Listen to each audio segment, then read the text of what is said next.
milieu des sables, rien ne marque la frontière aux confins algéro-marocains. Mais pour cette ligne sans vrai dessein, Algériens et Marocains s'affrontent.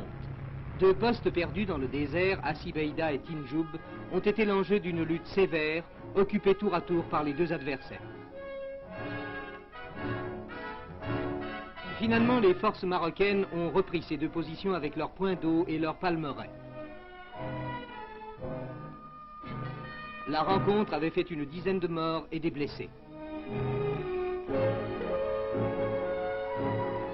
À Marrakech, M. Mohamed Yazid, venu au nom du président Ben Bella s'entretenir avec le roi du Maroc de ce douloureux problème, reprenait, sans être arrivé à un accord, le chemin d'Alger. D'Alger, où devant une foule survoltée réunie sur le forum, le président Ben Bella appelait aux armes le peuple algérien et décrétait la mobilisation de tous les anciens djounoud. Pendant ce temps, à Marrakech, le roi Hassan II recevait la visite du négus Haïlé Sélassié. Au cours de cette visite prévue depuis longtemps mais dont les circonstances allaient changer le sens, le négus allait en effet chercher à faire avancer le dialogue algéro-marocain vers une solution de paix. Partout en Algérie, la mobilisation s'opérait. Les anciens djounoud, répondant à l'appel de Ben Bella, reprenaient du service.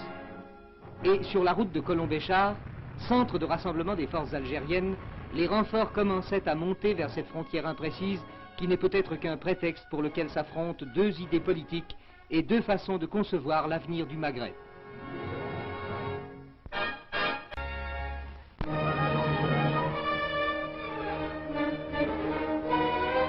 Assibeïda reste le point névralgique du conflit algéro-marocain. Le point d'eau et la minuscule palmeraie sont occupés par l'armée royale marocaine qui, sous le commandement du général Driss, affirme avoir nettoyé la région des éléments algériens. Les Marocains ont fait prisonnier 4 officiers égyptiens. Intervention égyptienne, dit Rabat, simple mission d'assistance technique, répond Alger. Mais à la suite de tels incidents, le ton a monté au Maroc. Dans les rues de la Médina de Marrakech, une foule a manifesté contre Ben Bella à l'heure où le roi Hassan déclarait « Le Maroc n'est pas l'agresseur, il est certain de son bon droit ». Ces paroles ont naturellement trouvé un écho dans la population qui a fait de Marrakech à Mogador un triomphe à son souverain. En écho et dans tous les...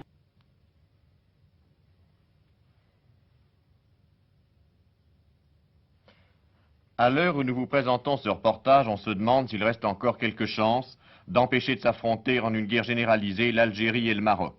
Deux pays que tant de raisons géographiques, ethniques et politiques, lorsqu'il s'agissait par exemple de s'émanciper de la tutelle de la France, avaient jusqu'à présent étroitement unis. De toutes les analyses qui ont été faites pour tenter d'expliquer le conflit, par-delà le motif initialement invoqué d'une simple contestation de frontières, laquelle choisir? S'agit-il des intérêts économiques certains que présentent les régions de Colombéchar et de Tindouf? S'agit-il essentiellement d'une lutte politique entre deux régimes aussi différents que ceux de l'Algérie et du Maroc, l'un socialiste, l'autre monarchique? Ou s'agit-il encore d'un autre enjeu auquel on s'en joint, mais qui en définitive pourrait être tout aussi important? Dans le passé, en effet, le Grand Sud, malgré son immense pauvreté, a été l'une des zones stratégiques les plus importantes de l'Afrique du Nord. Lieu de destination de nombreuses caravanes, point de contact entre Algériens, Marocains, Soudanais même, carrefour où se pratiquait non seulement le troc de marchandises, mais aussi l'échange d'idées qui bien souvent, à partir de cette terre désolée, lancèrent de simples tribus nomades à la conquête de régions moins ingrates et quelquefois très loin. Mais nous ne retrouverons pas apparemment de telles considérations dans l'esprit de ce lieutenant algérien interrogé par Michel Honorin sur une position située à 15 km d'Assibeïda, c'est-à-dire en pleine zone de feu. Est-ce que les combats sont violents? Oui, dans un sens, un combat sans pitié, comme tous les combats qu'on a vécus. Et quelles sont vos difficultés ici, car vous êtes quand même très loin d'un centre pour le ravitaillement en munitions ou pour le ravitaillement? On a l'habitude pour ça, on a l'habitude, on a déjà assez souffert dans ces déserts avant la libération de notre pays. On le connaît parfaitement. Qu'est-ce que vous pensez de cette guerre contre le Maroc? De ma foi, cette guerre, c'est-à-dire, on voulait bien se reposer, c'est-à-dire, c'est une mi-temps qu'on a fait, c'est-à-dire, on a fait la guerre pour libérer notre terrain, puis on s'est arrêté, on a dit on voulait s'organiser et avoir pas mal c'est-à-dire orienter notre armée. Mais les Marocains nous ont provoqué, c'est une provocation de leur part, c'est tout ce que je dis. Mais quand même, les Marocains, le Maroc est un peuple arabe comme vous. Alors qu'est-ce que vous ressentez à lutter contre les Marocains? Le peuple marocain, on n'a rien contre le peuple marocain, mais c'est surtout ses gouvernants qui ont une autre formation, qu'elle n'est pas la nôtre. Nous, Algériens, qu'on veut ouvrir toutes les frontières et faire un Maghreb arabe, ils ne se limitent pas à Tindouf ou à... On veut l'ouvrir une fois pour toutes, c'est notre idée, quoi. Il aurait dû passer par d'autres... il aurait dû passer par un dialogue, comme notre gouvernement l'a bien précis dans tous les discours qu'il a fait Ben Bella. Je pense qu'il pouvait, il y avait le seul moyen, c'est de discuter, de parler. Et nous retrouvons le désert dans lequel évoluent péniblement des hommes tassés et secoués dans des camions qui font peut-être partie de ceux offerts par le Maroc, comme certaines pièces d'artillerie et chars AMX, cadeaux également du voisin chérifien à l'heure de l'amitié, qui sont maintenant retournés contre lui. Mais la mécanique est une chose à côté de laquelle on n'oublie pas le prix que vaut dans le désert l'antique et traditionnelle monture saharienne adaptée aux besoins du moment. Quelle était la situation militaire des Algériens au moment où ces images ont été tournées? Michel Honorin nous l'explique maintenant.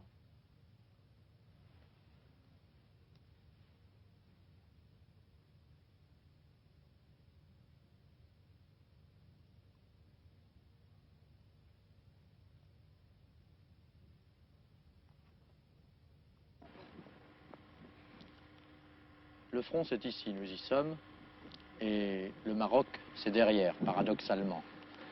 Mais pourquoi le Maroc est-il derrière nous et que les Algériens sont tournés vers leur pays? C'est que les Marocains tentent un mouvement de tenaille vers la gauche, donc vers le nord, et que les Algériens résistent à la poussée marocaine.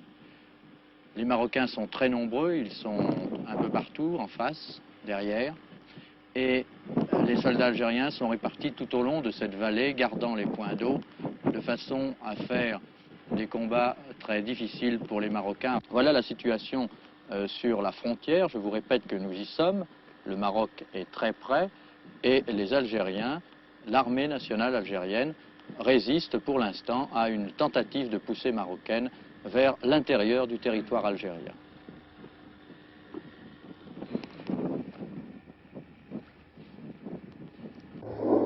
Et maintenant, en même temps que ces images, nous nous transportons du côté marocain, là où se trouve une autre équipe de 7 jours du monde, et au moment précis où les deux adversaires se mitraillent. Écoutez. Un peu plus tard, Michel Colomès recueillait à son tour l'opinion de combattants marocains.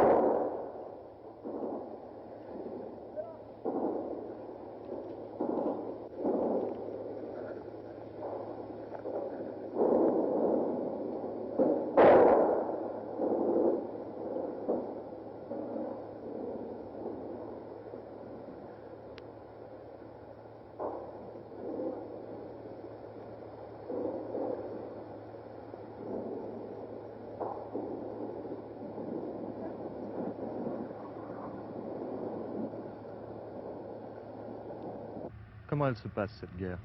Cette guerre se passe très bien.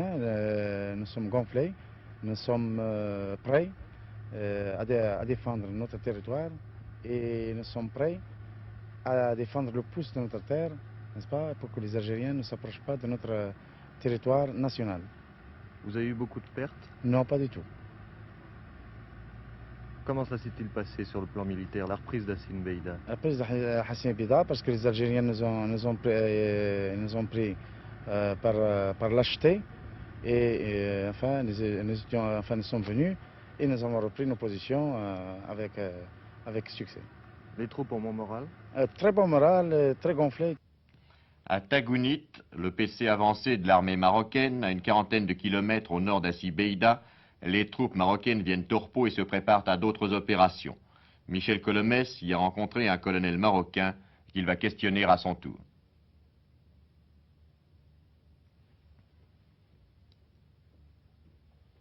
Vous continuez à occuper Hassin Beida? Nous continuons à occuper Hassin Beida.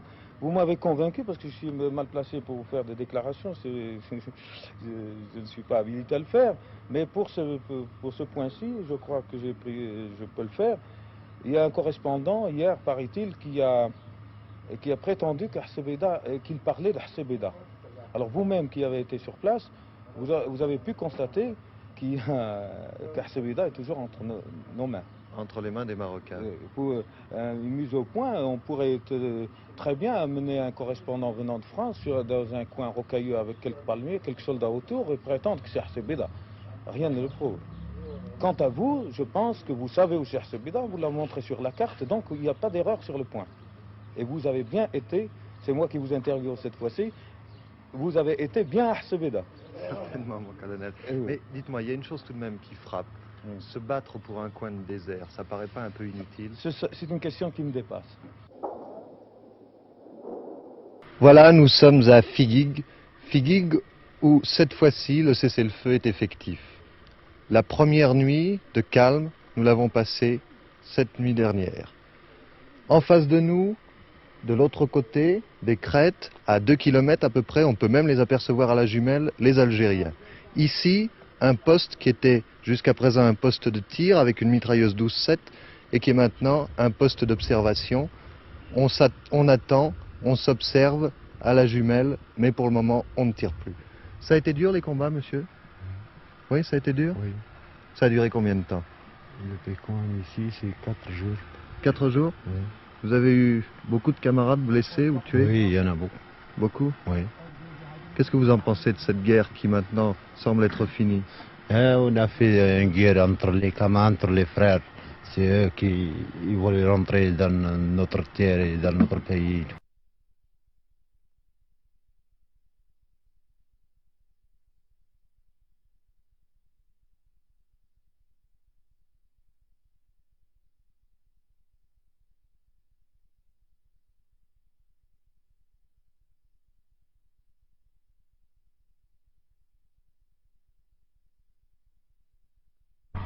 Vous étiez depuis combien de temps dans l'ANP? Et je suis engagé le 28. 28 octobre? Oui. Pour la guerre, là? Oui. Qu'est-ce qu'on vous a dit lorsque vous êtes engagé? Ils n'ont rien dit, mais on a entendu dans le poste que le Maroc veut prendre le Sahara. Les Algériens ne veulent pas. La conférence de Bamako a réussi, du moins a-t-elle abouti à une signature. Le roi Hassan II et le président Ben Bella, accueillis tour à tour par le président du Mali, Modibo Keïta, et le Négus, devaient parvenir, grâce à l'intervention de ces derniers, à un accord de cessez-le-feu.